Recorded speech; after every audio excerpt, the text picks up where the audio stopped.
무난하게 그냥 살아갈 수 있다는 걸 다 알아요. 절로 가. 잠깐만. 뭐냐, 왜 이러니 오늘. 안녕하세요 여러분, 장기호태입니다.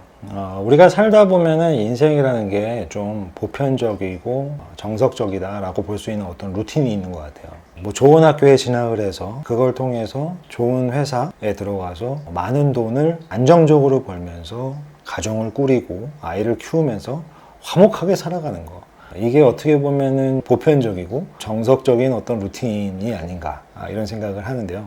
인생에 정답이라는 거는 없다고 생각을 하지만 정답에 좀 가깝게 갈 수 있는 유리한 조건을 주는 요소가 돈이라고 생각을 하는데, 돈이 많게 되면 어쨌든 선택권이 굉장히 넓어지기 때문이죠.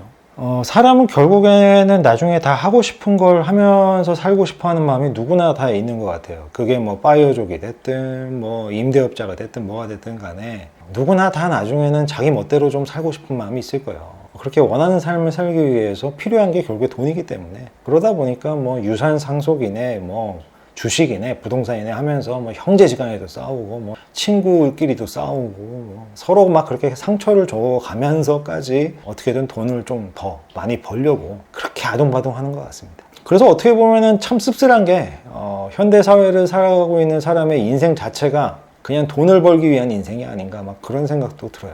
반대로 생각을 하면은 가난하게 살게 되면 내가 만족하는 삶을 살아가는 데 있어서 선택권이 굉장히 좁아질 수밖에 또 없다 보니까, 그러니까 또 이렇게 돈의 노예가 돼가는 게 아닌가 싶습니다. 경제적인 부분을 좀 떠나서도 이런 보편적인 삶에서 좀 멀어질 수밖에 없는 그런 사람들도 또 있다고 생각을 하는데, 예를 들어서 뭐 결혼을 해서 화목하게 살아가려고 했는데 배우자랑 내가 너무 안 맞아서 이혼을 하게 된 사람들이라든지, 선천적이 됐든 후천적이 됐든 장애를 가지고 살아가게 됐다든지, 이런 여러 가지 일들로 인해서 보편적인 삶에서 좀 멀어지게 되는 사람들도 생각보다 우리 사회에도 되게 많을 것 같아요.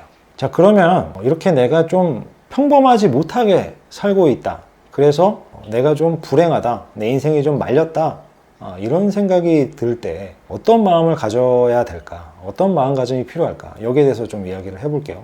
우리가 문제 해결을 하거나 고민 해결을 할 때 첫 번째로 가져야 하는 어떤 과정은 문제 인식이라고 생각을 해요. 마찬가지로 첫 번째로 우리가 가져야 할 마음가짐은 지금 내가 처한 환경, 그리고 나라는 사람 자체를 있는 그대로 받아들이는 마음가짐입니다. 뭐 대기업이나 공기업에 취업을 했는데도 퇴사를 하는 사람들의 이야기를 여러 매체를 통해서 많이 또 보실 거예요. 그런 사람들도 마찬가지로 그렇게 살아가면 되는 상황인데도 그렇게 살 수 없기 때문에 그런 선택을 하게 됐던 거죠. 나라는 사람이 거기에 맞춰 살아가기 힘들기 때문에 그런 선택을 한 것 뿐입니다. 그래서 나는 그냥 다른 선택을 했을 뿐이야, 평범한 사람들의 선택에서 좀 다른 선택을 했을 뿐이라고, 그렇게 생각을 하고 그러한 나를 좀 그대로, 있는 그대로 좀 받아들이는 마음의 자세가 좀 필요한 것 같아요. 그래서 남들과 조금 다른 선택을 했다고 해서 사회에 어울리지 못하는 것 같고, 내가 뭔가 루저인 것 같고, 내가 뭔가 문제가 있는 것 같고, 그렇게 여기실 필요가 없고, 나는 그냥 남들과 좀 다른 성향을 가진 것 뿐이다, 그렇게 생각하실 필요가 있을 것 같아요.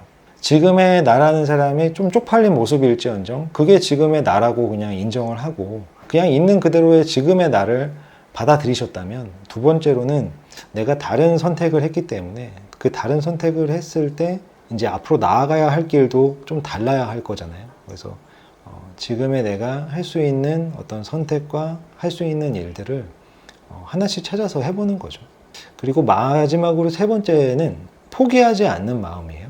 내가 할 수 있는 일을 하겠지만 하면서 사실 스스로 또 의심이 될 때도 많고 확신이 들지 않을 때도 있고 마음이 좀 흔들릴 때도 많을 거예요. 마음이 흔들리는 것 자체는 어쩔 수 없는 것 같아요. 그거는 뭐 누구나 다 그럴 수 있기 때문에 그런 와중에도 절대로 포기하지는 않는 마음, 그런 마음을 가지고 여러분들이 하실 수 있는 일들을 해나가시는 그런 과정들이 저는 되게 필요할 것 같습니다. 그러니까 내 주변의 환경들이나 내 주변인들의 어떤 시선이나 이런 것들이 사실 그렇게 긍정적으로 보이지 못할 때, 그럴 때 나 스스로마저 나를 믿지 못하고 자신을 갖지 못하면 사실 사람이 어떤 일도 할 수가 없어요. 내가 조금 지금 인생의 내리막길에 와 있고 하향세에 와 있다거나 아니면 보편적인 삶에서 많이 멀어져 가고 있다, 이렇게 느끼고 있을 때는 자기 합리화, 정신 승리를 하는 그런 마음가짐도 저는 좀 필요하다고 생각을 합니다. 약간은 좀 미칠 필요가 있어요. 나는 할 수 있어. 내가 포기하지 않으면 나는 이걸 이겨낼 수 있다. 나는 이걸 충분히 해낼 수 있는 사람이다. 그렇게 스스로 좀 믿음을 가지시는 게 필요해요. 당장에 내가 뭘 할 수 있는 일을 해봤음에도 불구하고 당장에 성과가 보이지 않고 그런 것들로 인해서 또 주변의 어떤 환경들이 나에 대해서 차가운 시선을 보내고 있을 때도 내가 정말로 해볼 만큼 해봤다 라고 느낄 때까지는 스스로에 대해서 믿음을 놓지 마시고 포기하지 마시고 여러분들이 하실 수 있는 일을 끝까지 해보시는 게 필요하지 않나, 네, 그런 생각이 듭니다. 네, 오늘 이야기는 여기서 마치고요. 저는 또 다음에 다른 이야기로 찾아올게요. 장키호테였습니다.